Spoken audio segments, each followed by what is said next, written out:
Trucker Steve, CDL instructor here. April the 16th, 2026. Question: is the FMCSA already setting up CDL students for failure? Question mark. Are they?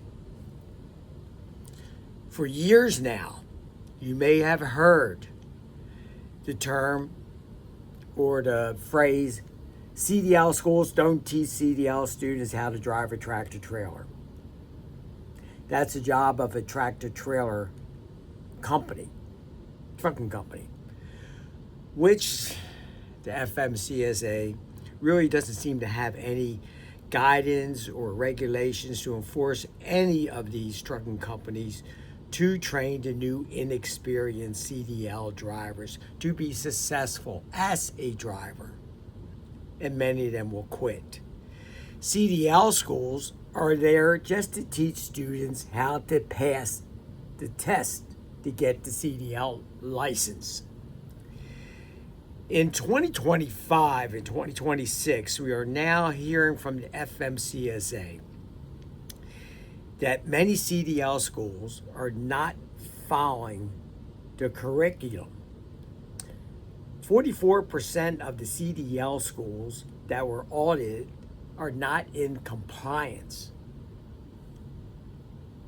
Derek Barr was quoted as saying, my thoughts is to just scrap the entire program the way it is today and just start all over again. That way we can get rid of the bad actors, get rid of them, get them out. Whatever the reforms look like through our rulemaking process, we will just start from that day moving forward. The people who want to do it the right way will have no problems doing that, says Derek Barr. Look, most likely that's not going to happen. They're not going to scrap it. You know how long it takes. Administrations basically they only have a couple years left in the administration. 2.5 years, whatever. It takes a long time to scrap an entire program and start all over again. It's not going to happen. And I'm not even sure if Derek Barr knows the language within the FMCSA entry-level driving training regulations that is helping to set up CDL students for failure. So, in their CDL career, the language is setting up students for failure. Note, it is estimated that about 90% of the new CDL drivers who get a job, in especially the mega companies, are going to quit within 1 year of driving. That number may be a little high, but might be 85%, whatever, but a lot of them quit. Sean Duffy and Derek Barr have talked about the self-certification process to get into the FMCSA Trainer Provider Registry. Okay, that's fine. But has anyone asked them if they know about the FMCSA self-certification form that's used by CDL schools to set up a CDL student for their state test? Has anyone asked them? I haven't heard that question asked. If it has, comment below. Why was the key language, the wording, why was it left out that when a CDL school sets a student up, why the wording, we certify that John Doe is proficient, name each entry-level driving training skill? Why just put that wording in, like alley docking?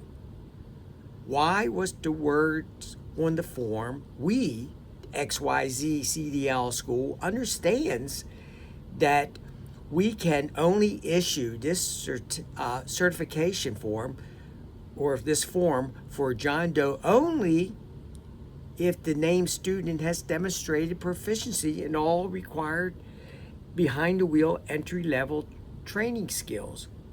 Why not add that form and those words, that language into the form? Does he know the form basically asks zero, just asks basic information? Does Sean Duffy or Derek Barr know this?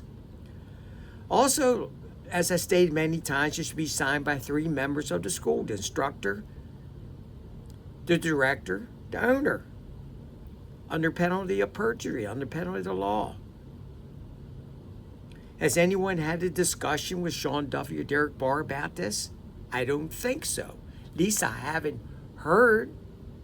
Maybe I'm wrong. So please correct me and show me the video, show me the document that someone talked to him, or Sean Duffy and Derek Barr specifically talked about this certification form.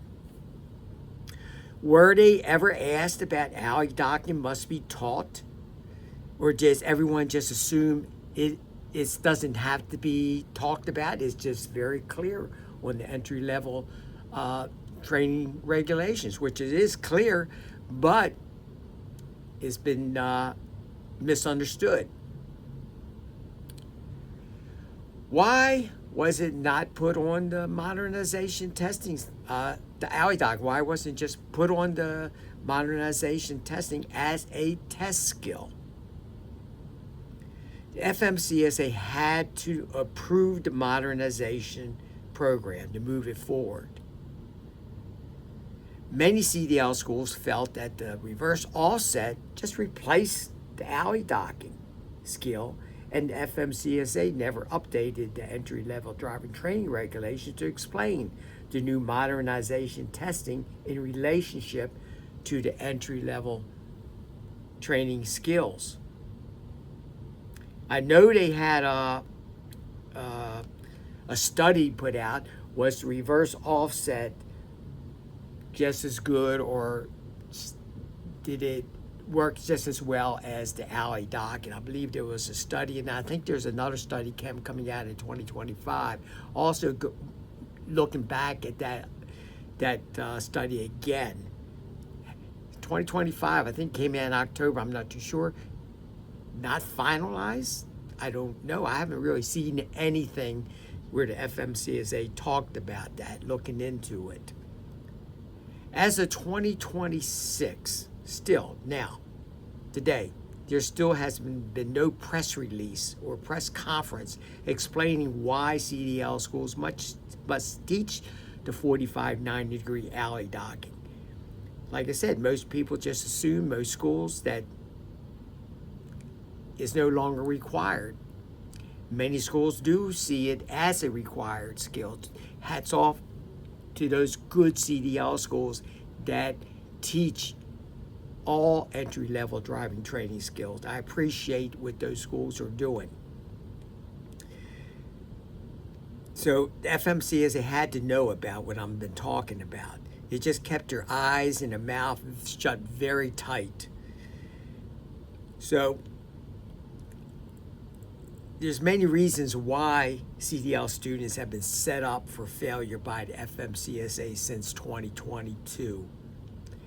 And I keep on saying, has anyone read or seen Derek Barr or Sean Duffy comment on the FMCSA training requirements that states there is no minimum number of hours of driver trainee that a driver trainee must spend on the behind the wheel elements of the Class A curriculum?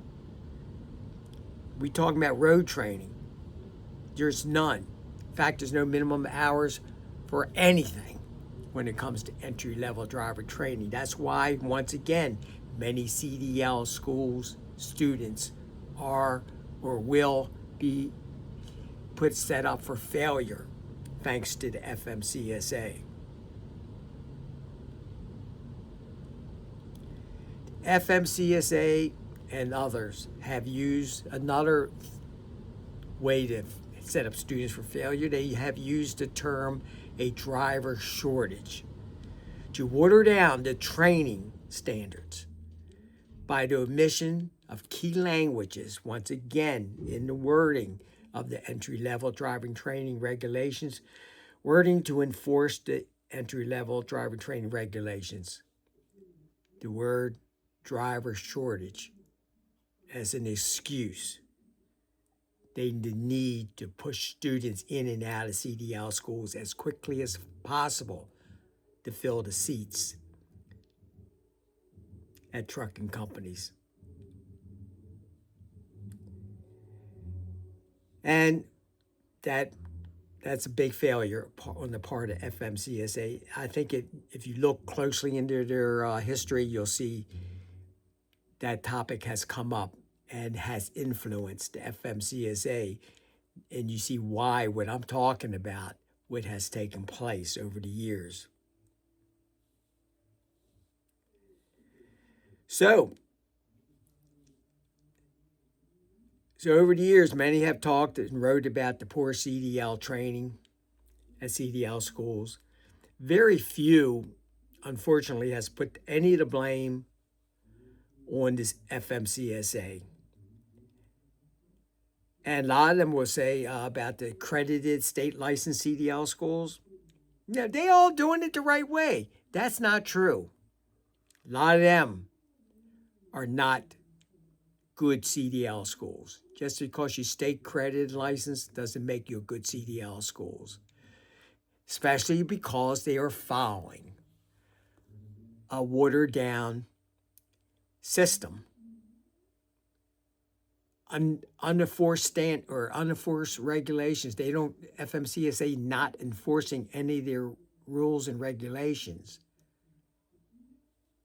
and leaving out key wording, which leads to poor training of CDL students and the failure of CDL students.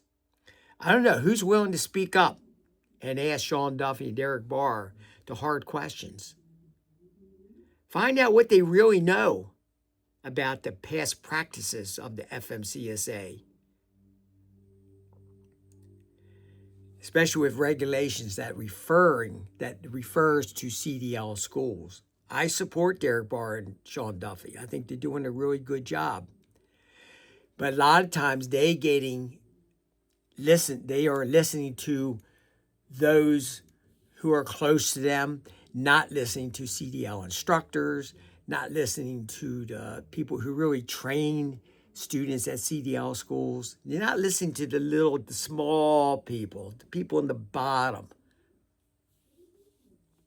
Maybe they should listen to them too. They say they want to hear what we have to say. But it seems that we don't have a seat at the table to communicate what we feel needs to be listened to. I'm not asking for much. Maybe I am completely wrong, but I've been talking about this over and over again. I'm getting tired of talking about it. So, as I say, I do support them. But they have created what we have now. Sean Duffy, if you don't do anything, then you are part of the problem.